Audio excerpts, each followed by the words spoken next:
Welcome to Indigenous Studies. Who are we? You might call us guardians. We didn't do much, so that's not right. I believe we are janitors, because all we seem to do is clean up other people's messes. I remember feeding the people of Ireland because Britain would not. I also remember my brothers, 2 brothers, fighting in 2 wars that would be the last wars. I always wondered, how could you have 2 last wars, one after the other? Then a Cold War. You'd think after being the last wars and the Cold Wars, we wouldn't have a hot one. Then we marched on Afghanistan. I also remember when fascism was popular here, and in the United States, and in Europe. Not much has changed. Since schools are built on the backs of military doctrine and factorial systems meant to create an object and not a child. Say that these wars can be justified in the name of freedom, peace, and democracy. It's about killing another human being and driving their people out into the cold. Or at least it is in the modern context. Used to be we would own our atrocities. Nowadays we hold up false concepts of power, hunger, retribution, and peace. Excuses to kill the monster and save the nation. I need an assignment done by next class. Thank you. Oh.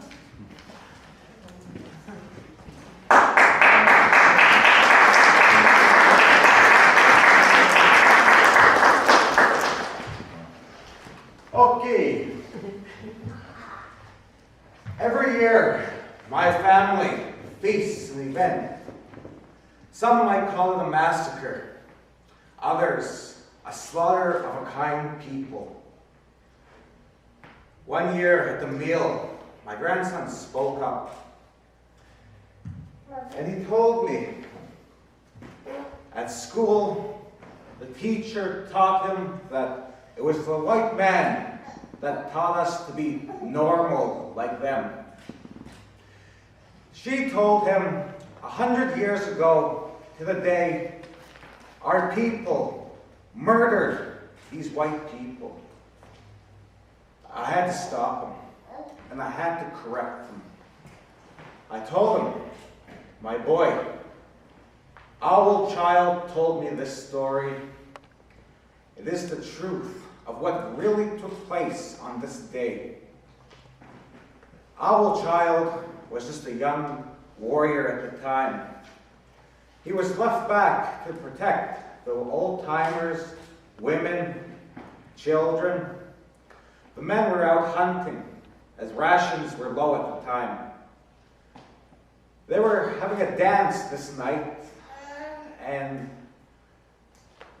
in the middle of their dance, as they were going along, everything froze up, and they heard hooves of the horses stampeding across the frozen plains.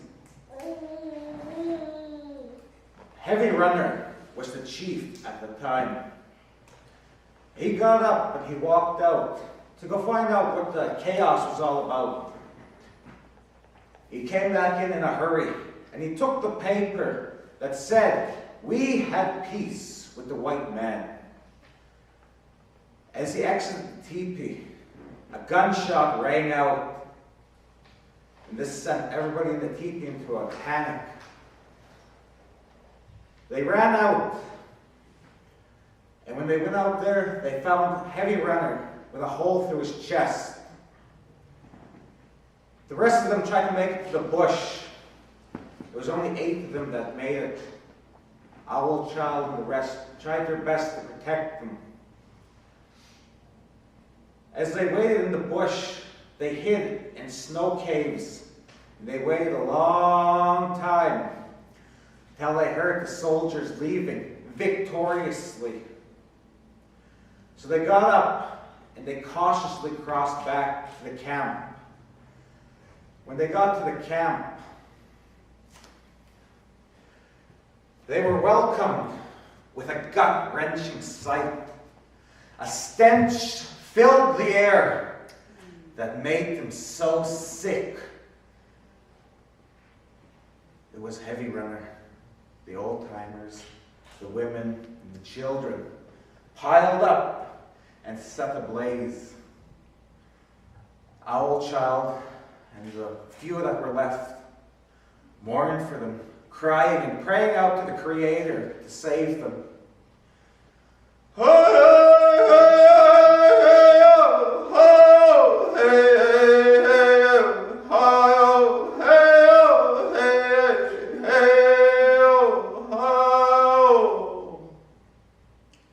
But Owl Child knew that they had to move on. So they packed up what provisions they had, and they set out. And they walked into the night, fighting all the elements, until day broke, and the sun rose, and they were welcomed by the sight of a camp. Now they knew by the designs of that camp that that was Mountain Chief's lodge. So they called out, "Okay, Ninastaco!" And sure enough, the old man came out and welcomed them in for a feast. As they ate, they told Mountain Chief of the night's events. Mountain Chief told them that he had a story to tell them. A few moons before this night, Mountain Chief and his band were camped at the Two Medicines River, and they were learning to work the plow, become ranchers, and civilize. Well, during the night, Mountain Chief's granddaughter was hired by the ranchers to cook and serve dinner. After dinner, the ranchers took to the drinks, and after a few drinks, they had the granddaughter, one after another. When they passed out, she broke free and ran back to the camp and told Mountain Chief, in a fit of rage, gathered up scouts and went to the ranch and killed the rancher and his ranch hands. After that, Mountain Chief hung his head, and he knew that he should have acted from a place of understanding, from his heart. And he knew that violence wasn't the answer. So, my grandson, I hope you learned something from this, and that you take these teachings on with you further down the road in life. Hey, ho, hey, hey, hi-oh, hey, hey, hey-oh, hey, hey, hi-oh, hey, hey. You got that assignment ready? Welcome back to Indigenous Studies. Unjustifiable is a magnificent word to help you understand what it is to take a life.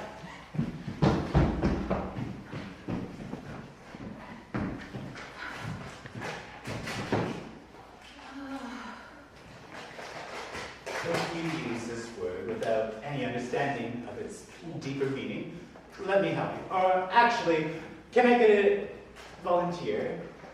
Anybody, please?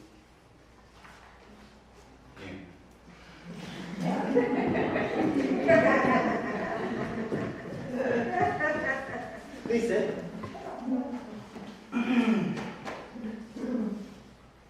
Large hands, impossibly large hands, wrapped around a small and fragile neck, watching as the tension slowly breathes out.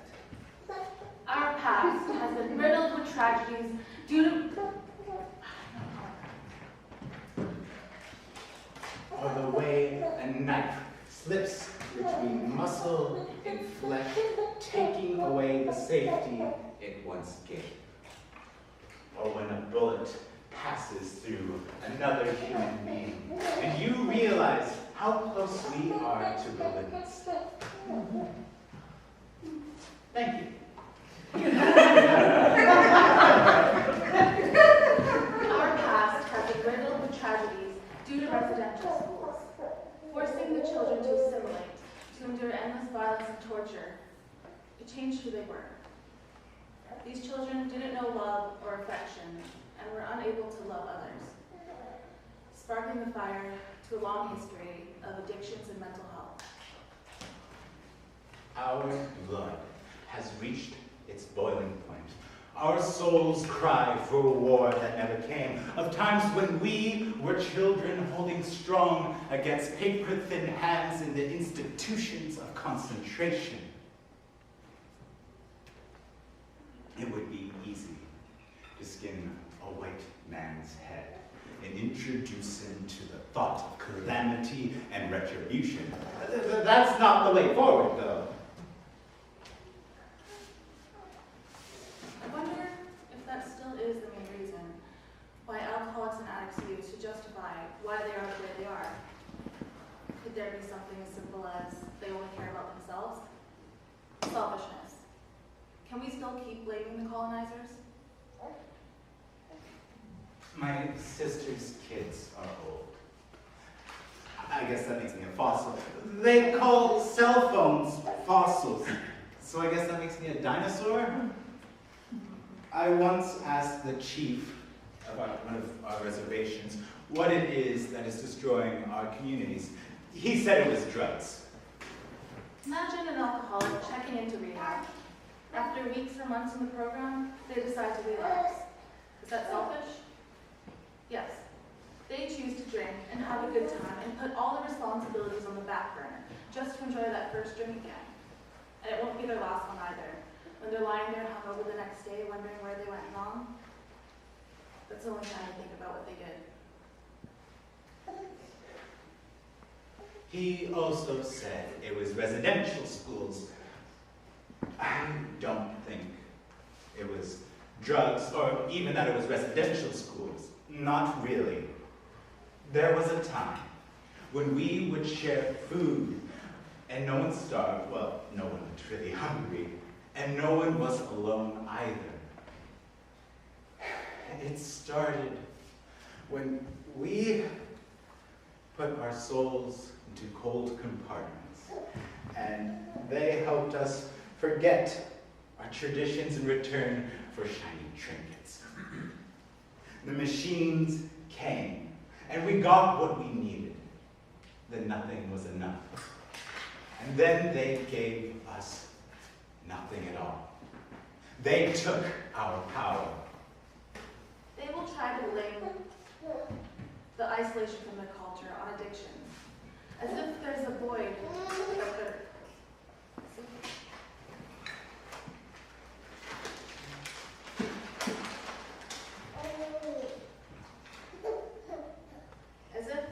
there's a void that they're trying to fill.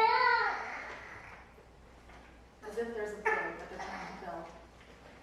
What they don't realize is the problem won't go away if they keep making the same excuses.